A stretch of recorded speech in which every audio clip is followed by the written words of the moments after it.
Week 14 of the NFL year is here, and it's time to start saying goodbye to various teams. Let's now bow our heads in respect for those teams that did not make the playoffs already.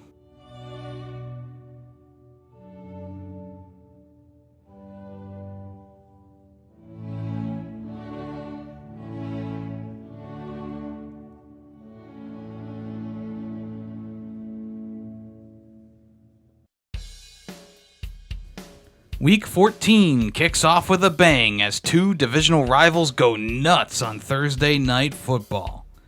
The Lions enter the game with a weakened defense, putting guys into the lineup off the streets of Detroit. The Packers are feeling feisty, putting up big numbers with Josh Jacobs and Jordan Love. The game started off, as most do, a bit slow, but a touchdown by Montgomery starts it off. Josh Jacobs carries the ball for 2 touchdowns in this game, along with the tight end, Kraft.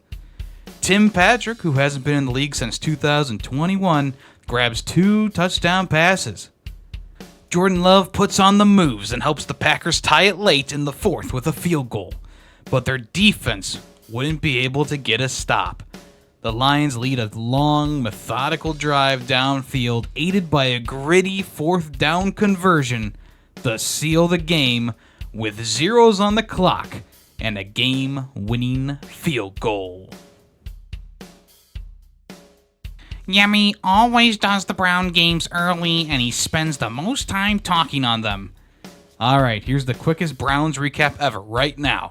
Steelers field goal, Judy touchdown, big throw by Winston. Winston then throws a disgusting interception. Najee runs it in for the Steelers, another Boswell field goal. Oh, what's that? Cade York is playing with the Bengals now on Monday Night Football, and he's doing pretty good. Hopkins misses a field goal. Oh, okay.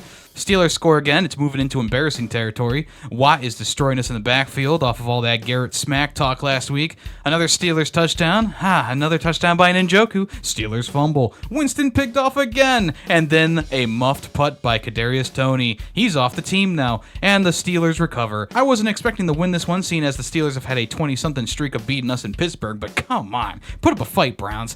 We're officially eliminated from the playoffs now. Shocking. Mayo Man, leading his team to the offseason. It's another toilet bowl, this time with extra shit. Mac Jones and Will Levis. One is embodied with mayonnaise while the other one endorses it. Is it too much to ask for this game to end at halftime? Hello? You're telling me that the Jaguars have injured players while the Titans still have their starting QB, wide receiver 1, and running back? Yes, Will Levis, Calvin Ridley, and Tony Pollard. They still can't get the offense going? Levis still can't put together a game-winning drive? Am I schizophrenic and talking to nobody but the voices inside my head? A toilet bowl can do that to you. Jags win 10-6.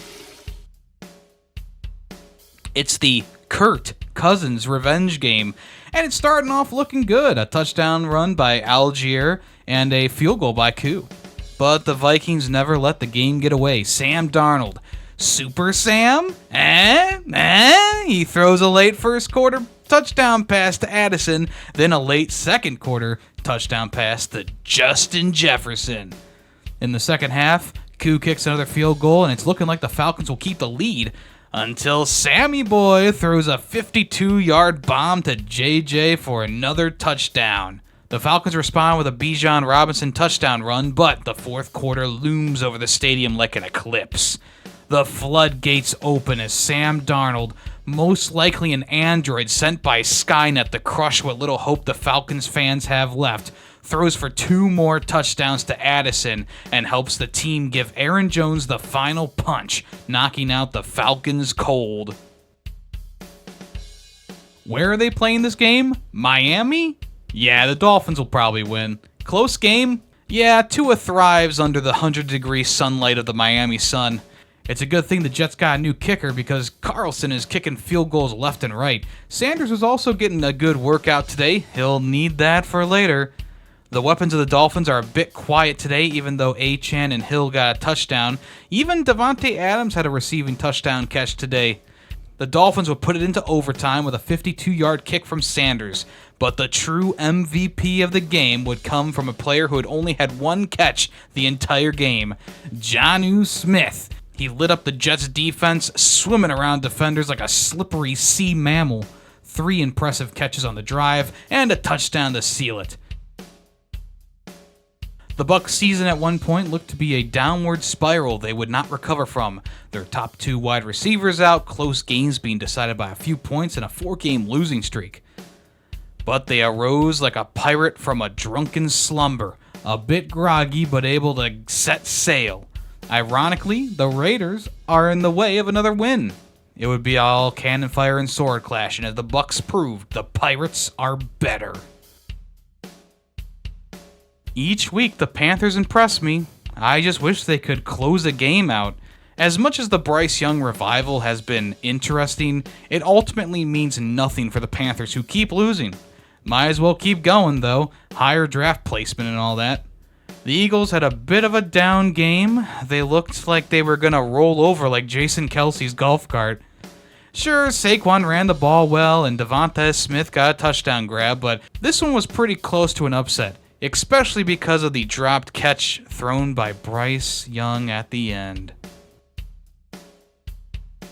This is a game that both teams needed to win. If either of them lost, their playoff chances plummet. It's an explosive first quarter for the Seahawks, but the Cards just couldn't truly get in it. Doesn't help that Kyler was a bit all over the place today, throwing 2 touchdowns, but also throwing some grisly interceptions. The Seahawks are now top birds in their division. Not much can stop them now. This game was legendary, for all the wrong reasons. The Bears mustered up 4 yards of offense in the first half, while the seemingly lost 49ers had the game of their lives. Brock Purdy threw 2 touchdowns to Jennings, and the rookie off the bench, Isaac, oh Lord, please forgive me for this pronunciation, Girindo, went off for his first career game. He would suffer a foot injury. The curse lives on. The Bears finally had some offense in the second half with 2 touchdowns to Rome Odunze, but nothing was going to be enough to catch up to the 49ers, who were already packing their bags by halftime. What we have witnessed today was offense, and only offense. Both teams put on the show of their lives, knowing it would come down to whoever had the ball last. It was very back and forth, with both Stafford and Allen firing on both cylinders. Allen would rush for 3 touchdowns. There was a blocked punt for a touchdown by the Rams. An absolute beauty to Johnson from Allen. Nakua got 2 touchdowns. Shakir caught a bomb from Allen. Kupp had a touchdown. By the end of it, it was out of reach for the Bills. Tried as they might. It was one for the ages, though. Rams win 44-42 in the game of the week. The Chiefs. What more to say? We've gone through magic, miracles, divine interventions, sabotage, bundle Ruski. What's next? Winning the game with a doinked field goal? That would be impossible. Sir, the Chiefs hit the upright during the game winner, and it went in. My God! It was a closer affair than people thought. Homer Simpson had a dime throw to CeeDee Lamb. Eventually, they threw it to him again for the touchdown. Bart comes in for the Bengals and has an absolute dot to Lisa on a must-need 4th down. Bart then throws it to Ralph for the touchdown. The Cowboys put Cooper Rush back in, but he throws an end zone interception. Maybe they should have kept Homer in. After a quick handoff to Lisa, she runs it in for a Bengals touchdown. The Cowboys ride with Cooper, handing off to Barney for a great run. Homer is the closer, though. He slings the ball to Cooks for the touchdown. On the next drive, Homer wants more. He swaps positions on the field and intercepts the ball from his own son. Krusty the Clown makes a field goal for the Bengals in the 4th, tying it up. With a minute left, Bart throws it to Lisa for a huge touchdown, juking Homer and breaking his ankles. The Bengals will then hold on to win. This shit was so cursed.